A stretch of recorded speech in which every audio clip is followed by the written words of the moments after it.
Avez-vous déjà eu l'impression que votre propre maison, ce lieu qui devrait être votre sanctuaire, était devenu une sorte de prison silencieuse? Vous ressentez un épuisement qui ne disparaît pas avec le sommeil, une tristesse sans nom et le sentiment de lutter pour avancer mais que quelque chose d'invisible vous retient. Ce n'est pas votre imagination. C'est une vérité consignée il y a plus d'un siècle, une vérité si puissante que beaucoup ont choisi de l'ignorer. Alan Kardec ne s'est pas contenté de parler aux esprits. Il leur a demandé ce qui les attirait vers notre monde, ce qui les gardait ancrés à certains endroits. Et les réponses qu'il a obtenues ont révélé une loi spirituelle bouleversante: votre maison a un pouvoir secret sur votre âme. Elle peut être un aimant pour la paix ou un phare pour la souffrance. Si vous êtes ici, c'est qu'une partie de vous sait déjà que quelque chose ne va pas. Aujourd'hui, vous comprendrez pourquoi. Et surtout, vous découvrirez la clé qui vous redonnera le pouvoir sur votre propre espace et votre propre paix. Restez jusqu'au bout, car l'énergie de votre maison vous envoie un signal. Et aujourd'hui, enfin, vous allez apprendre à l'écouter. Avez-vous déjà ressenti la respiration des murs de votre maison?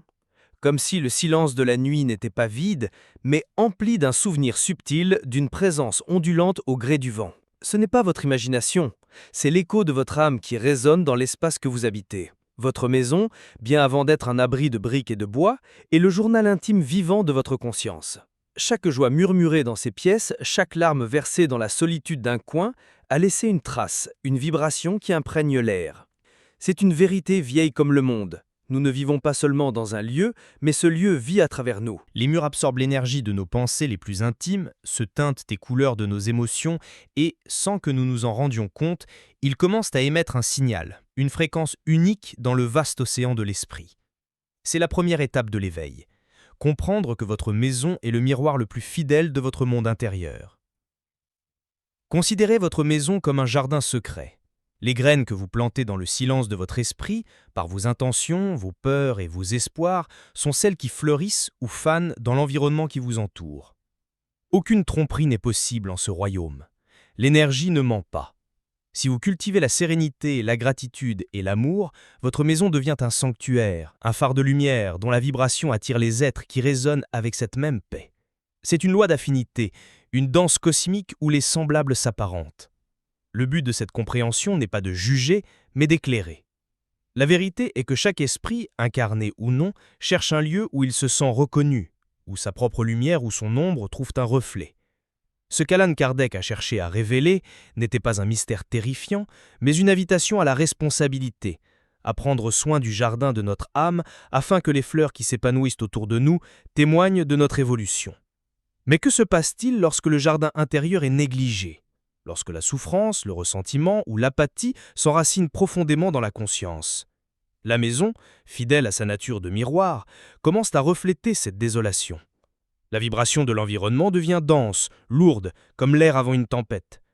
Et ce signal, mélancolique et gris, se propage également à travers les courants invisibles de l'univers. Ils viennent non pas avec une intention malveillante, mais par instant, tel un voyageur assoiffé attiré par l'écho d'un puits, même s'il contient de l'eau stagnante.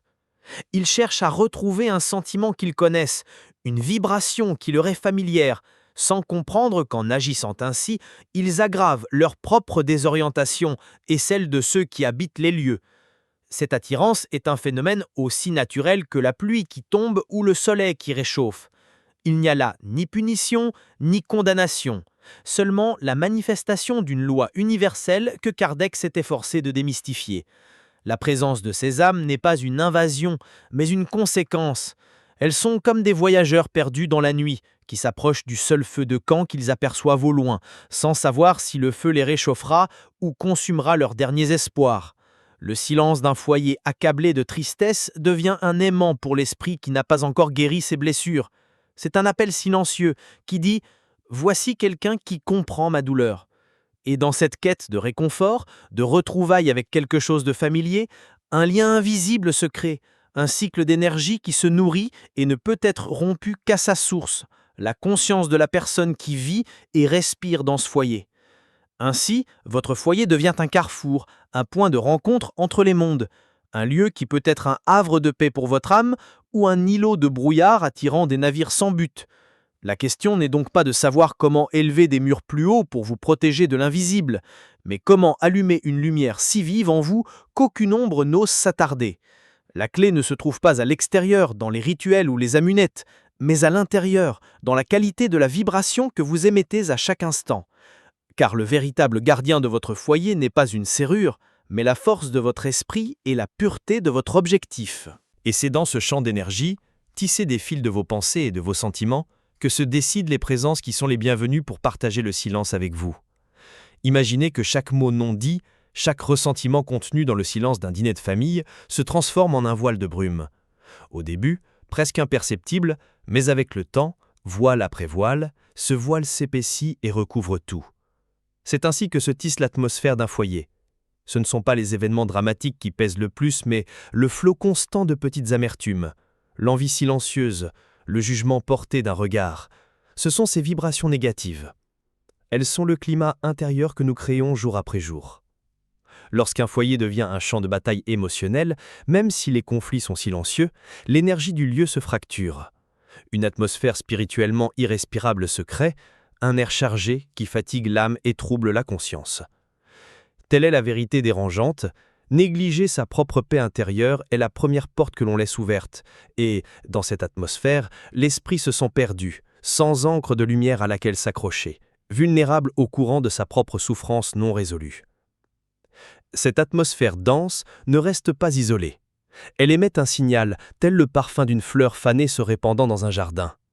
Et par une loi qu'Alan Kardec a appelée affinité fluidique, cette vibration attire inévitablement ceux qui résonnent sur la même fréquence.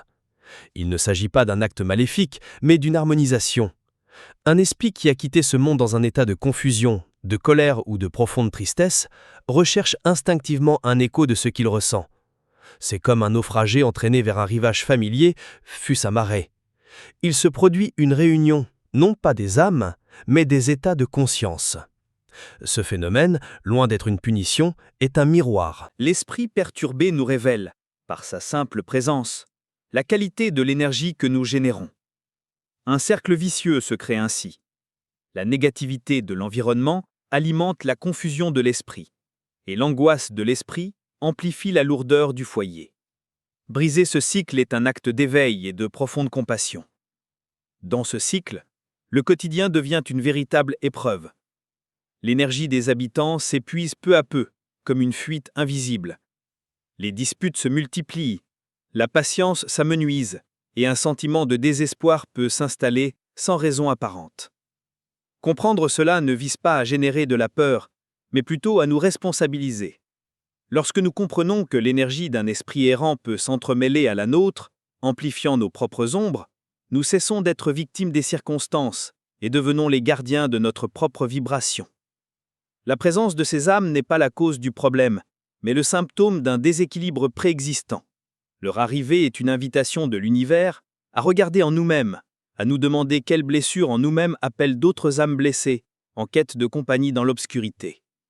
Outre l'énergie des personnes, nos maisons abritent des ancres silencieuses, les objets.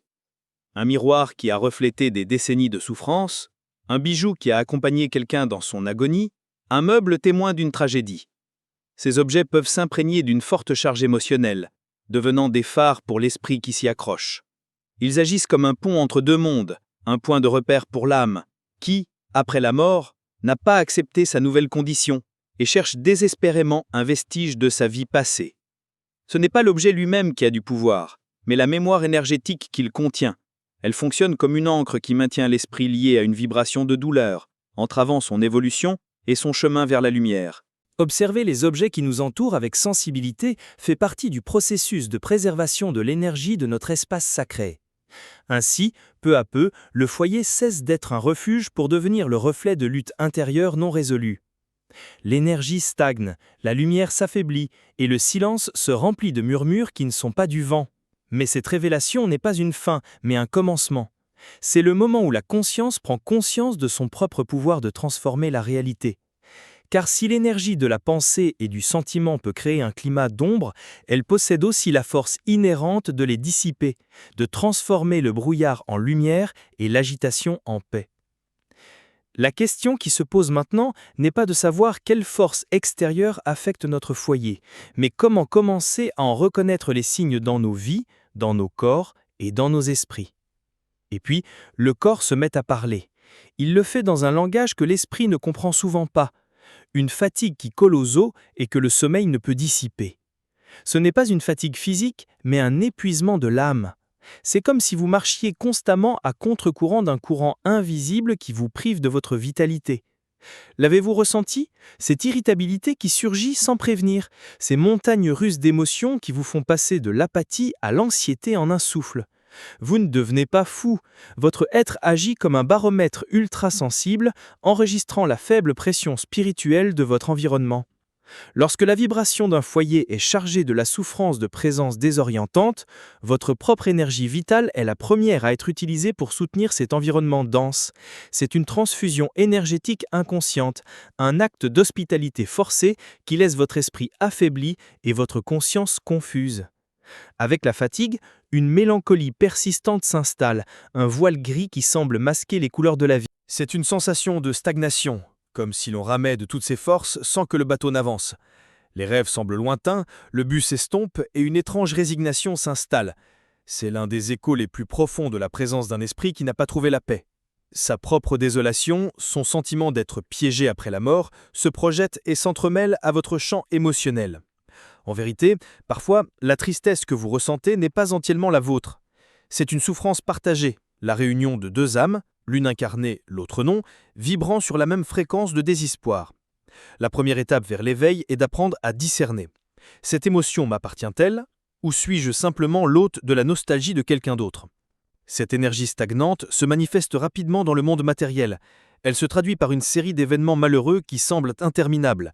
Des petits appareils électroménagers qui tombent en panne sans cesse, des problèmes financiers qui surgissent de nulle part, des projets qui s'effondrent juste avant d'avoir pu se réaliser.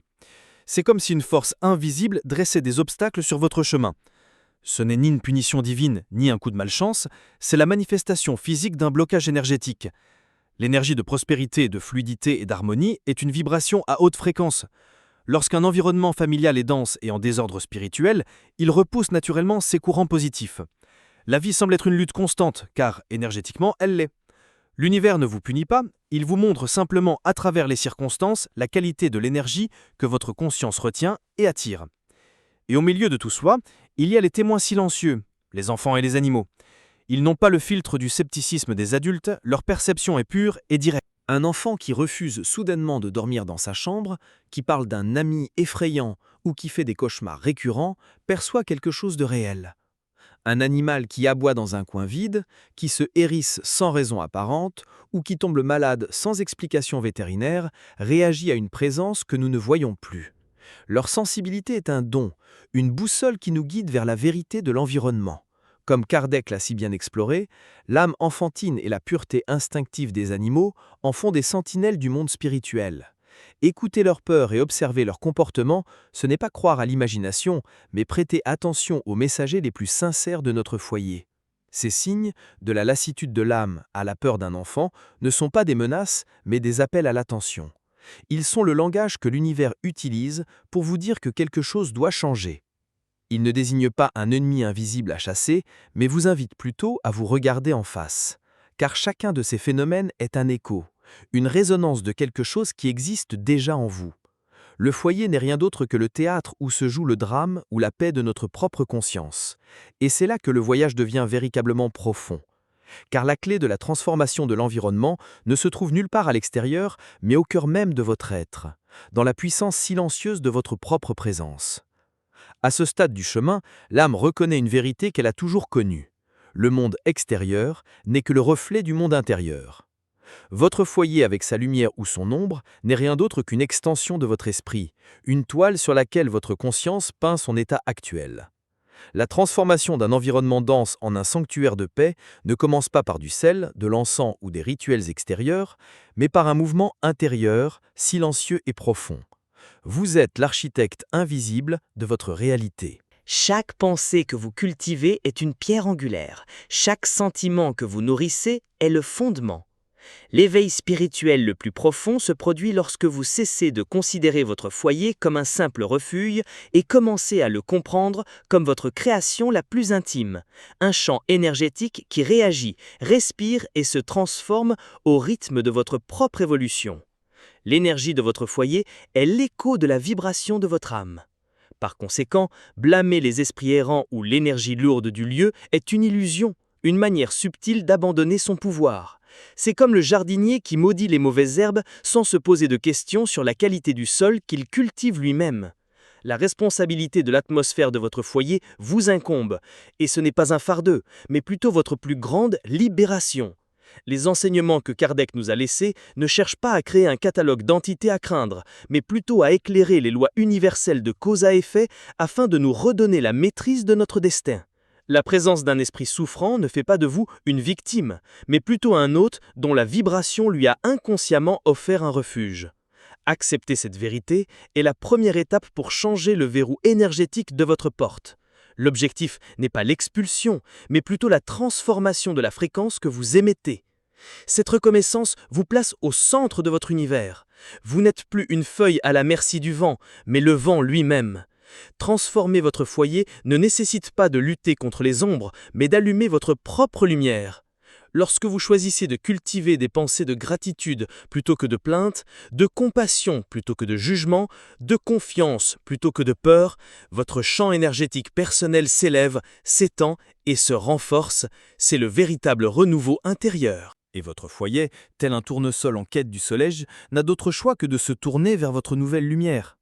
Le silence de votre foyer changera. Il cessera d'être un silence pesant et empreint d'attente pour devenir un silence complet et serein, empli d'une présence paisible, la vôtre. La clé de l'alchimie spirituelle est la suivante. Vous ne combattez pas l'obscurité, vous l'inondez simplement de lumière. Lorsque votre vibration intérieure change, l'environnement qui vous entoure réagit naturellement et paisiblement. Les âmes attirées par votre ancienne fréquence de souffrance ne trouveront tout simplement plus de résonance. C'est comme si elles écoutaient une station de radio et que vous changiez soudain de réglage. Le signal qui les attirait s'estompe. Inutile de les expulser de force, elles s'éloigneront d'elles-mêmes, à la recherche d'un autre lieu en harmonie avec leur état. Au contraire, par cette même loi immuable de l'affinité, vous commencerez à attirer des présences de lumière, des guides et des protecteurs, des esprits qui vibrent sur la fréquence de l'amour et de la paix. Votre foyer devient alors un avant-poste de lumière, un lieu où non seulement vous trouvez refuge, mais où vous offrez involontairement une lueur d'espoir aux autres. Les retrouvailles les plus importantes se produisent lorsque votre conscience s'aligne avec votre esprit. Ainsi, nous comprenons que la clé principale a toujours été dans nos poches. Ce n'est pas ce que l'on fait chez soi qui compte, mais qui l'on choisit d'y être. Ce pouvoir, cette responsabilité, nous amène à la question finale et la plus importante. Si la transformation dépend de la culture de pensée et de sentiments élevés, comment y parvenir concrètement au quotidien ? Comment construire étape par étape les fondations d'un sanctuaire de paix au milieu du chaos mondial ? La réponse ne réside pas dans un acte héroïque isolé, mais dans la beauté de petites pratiques régulières qui élèvent l'esprit et purifient l'âme. La véritable protection d'un foyer ne se construit pas avec des murs, mais avec des vertus. La purification spirituelle la plus puissante n'est pas celle qui se fait avec de l'eau et des herbes, mais celle qui émane d'un cœur qui choisit de pardonner plutôt que de garder rancune. C'est l'essence même de la réforme intime dont parlait Kardec. Le travail le plus important est celui qui se fait dans le paysage intérieur de l'âme. Vous pouvez remplir votre foyer d'amulettes, mais si votre conscience est un champ de bataille de jugement et de peur, aucune protection extérieure ne suffira. La véritable force émane de la cohérence entre vos pensées, vos sentiments et vos actions. En cultivant la patience au milieu du chaos, la compassion face aux erreurs des autres et la gratitude pour les petites bénédictions, vous tissez un manteau de lumière autour de vous. Et ce manteau, cette vibration élevée, est le seul mur qu'aucun ombre ne puisse franchir. À partir de ce fondement intérieur, les pratiques positives deviennent des outils sacrés. Cultiver l'harmonie dans les relations familiales est un acte magique du quotidien. Un mot gentil peut dissiper une tension. Une écoute attentive peut guérir une blessure invisible.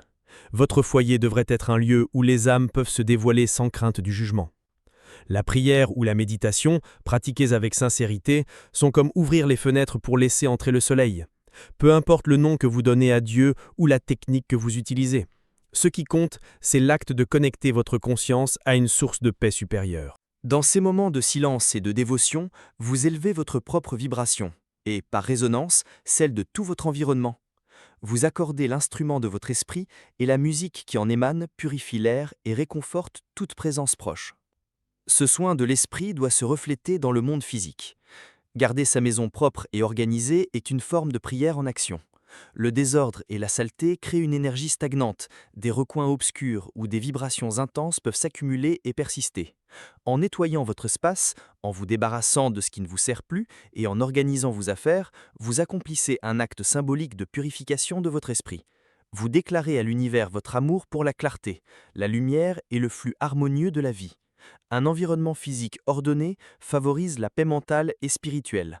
C'est la manifestation tangible de votre objectif de vivre dans un état de grâce et d'équilibre.